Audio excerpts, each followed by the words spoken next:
22 नवंबर 2025 पंजाब के जलंधर में लगभग 4 बजे ब्लैक ड्रेस पहनी हुई 13 साल की मासूम बच्ची अपने घर से निकलकर मोहल्ले में ही अपनी फ्रेंड सहज के घर जा रही होती है।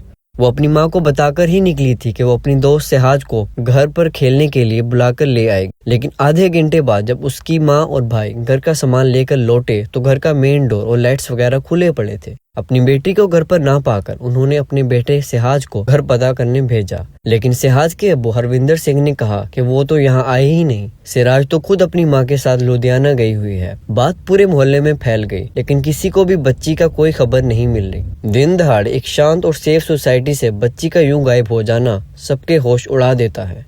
मोहल्ले वालों ने मिलकर जिनके घर सीसीटीवी लगे हुए थे उनकी फुटेजेस को रिव्यू करना शुरू किया और उन्होंने देखा कि शाम 4:03 पर वो गली में दौड़ती हुई नजर आई और 4:04 पर वो एक घर के गेट के बाहर बेल बजा रही है। गौर से देखने पर पता चला कि ये तो उसकी दोस्त सहज का ही घर था, वही जहां वो अभी पता करने गए थे। लेकिन हरविंदर सिंह ने तो बिल्कुल मना कर दिया था कि बच्ची यहाँ आई ही नहीं। घर वालों ने फौरन पुलिस को मिसिंग रिपोर्ट दी और हरविंदर सिंह के घर की तलाशी लेने को कहा। शाम को पुलिस आई जिसमें ISI मंगत राम भी था। अब पुलिस की लापरवाही का लेवल देखिए। बच्ची की मां ने मीडिया को बताया कि इन्वेस्टिगेशन के नाम पर पुलिस ने आसपास के लोगों से कुछ सवाल किए, कुछ स्टेटमेंट्स रिकॉर्ड्स किए और हरविंदर के घर की तलाशी लेने की बजाय 2 पुलिस वाले तो उसके बेड पर बैठकर चाय पीने लगे। बच्ची की मां ने इंसिस्ट किया कि घर चेक करो, तो उन्होंने बस फॉर्मेलिटी पूरे करते हुए कमरे और अलमारी खोलकर कह दिया कि बच्ची तो यहाँ है ही नहीं। सोचिए, पुलिस वाले अलमारी के अंदर बच्ची को ढूंढ रहे थे। जब पुलिस ने हरविंदर की वाइफ से कॉल पर बात की जो अपनी बेटियों के साथ लुधियाना में थी और उसने भी अपने हस्बैंड का साथ दिया और शक डिनाई कर दिया।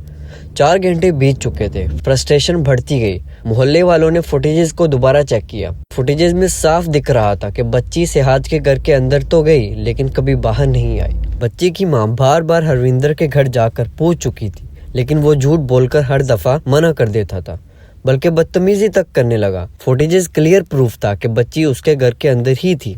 रात 10 बजे मोहल्ले वालों का भी गुस्सा फट गया। वो सब मिलकर हरविंदर के घर घुस गए। घर छोटा सा सिंगल स्टोरी था, 2-3 कमरे के साथ। किसी रूम में बच्ची नहीं मिली। सबका शक उस बाथरूम पर गया जो मेन गेट के साथ था, जिस पर ताला लगा हुआ था। जब बाथरूम का ताला तोड़ा गया तो सबके होश उड़ गए।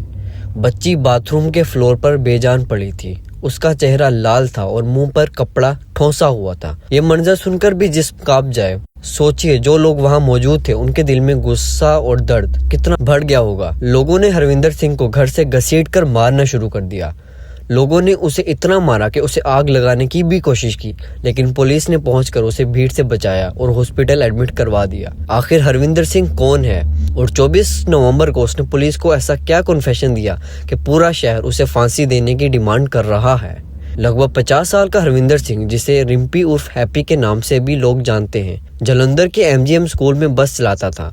उसकी 2 बेटियां थीं, एक 24 साल की और एक 14-15 साल। कन्फेशन में उसने कहा कि वो बच्ची अक्सर उसकी छोटी बेटी सहज के साथ खेलने आती थी। उस दिन सहज अपनी मां के साथ लुधियाना गई। जब बच्ची खेलने आई तो उसे गेट खोला और उसे अंदर बुला लिया, बिना बताए कि सहज घर पर नहीं। घर पर अकेले होने की वजह से उसकी नीयत बिगड़ गई।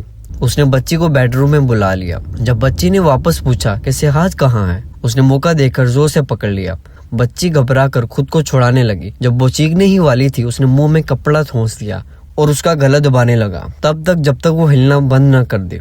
फिर बॉडी को बाथरूम में छुपा दिया। उसका प्लान था कि रात को अंधेरे में लाश की बोरी में डालकर कार से कहीं ले जाए, लेकिन घर के बाहर क्राउड की वजह से उसे मौका नहीं मिला। सोचिए, ऐसा जुर्म जो उस इंसान ने किया जिसकी खुद 2 बेटियां थी, जो स्कूल बस चलाता था। मतलब स्कूल के बच्चे उस जैसे शख्स के इतने करीब थे।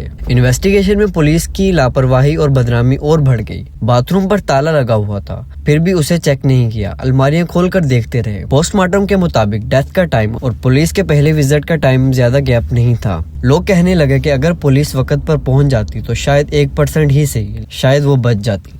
जब बच्ची की बॉडी मिली तो वहाँ एक भी लेडी कांस्टेबल नहीं थी, जिससे लोग और गुस्सा हो गए। 25 नवंबर को कोर्ट ने हरविंदर को 9 दिन की पुलिस रिमांड पर भेज दिया। क्या इस मासूम बच्ची को इंसाफ मिल पाएगा? ये तो वक्त ही बताएगा। हमारा सिस्टम इतना कमजोर है कि मुजरम को कानून का डर ही नहीं। जब तक ये डर पैदा नहीं होगा तब तक इस मुल्क के बच्चों का एक बेहतर और सेफ फ्यूचर नहीं मिल सकता।